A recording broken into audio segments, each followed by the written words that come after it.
Right, Ash, first weekend in the Focus is done. I mean, how would you sum it up? A learning curve, I think, is the right way of putting it. I think one lap pace, we've got a good car under us.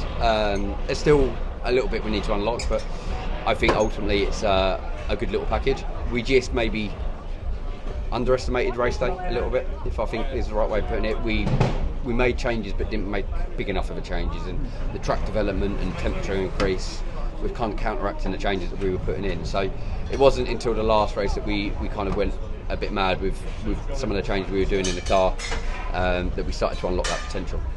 This weekend, obviously, the first time that we've had the hybrid element, and you know how that affects strategy and how you approach the race. From you behind the wheel, how have you found that? Yeah, I think the hybrid thing's been very good. I don't know if it's quite got the same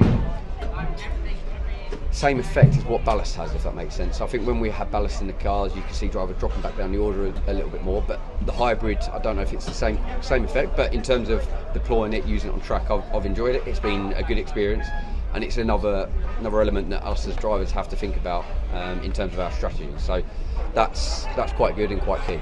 And is it nice that some others have suggested that kind of you're in control now, so it's not a case of the engineers having to try and work out how best your car's going to carry the weight? It's down to you behind the wheel to kind of decide how you're going to use it and when.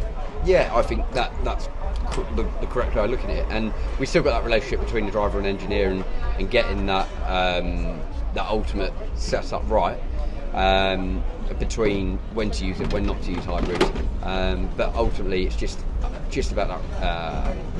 For us, it's about carrying that weight during a long period in a race run.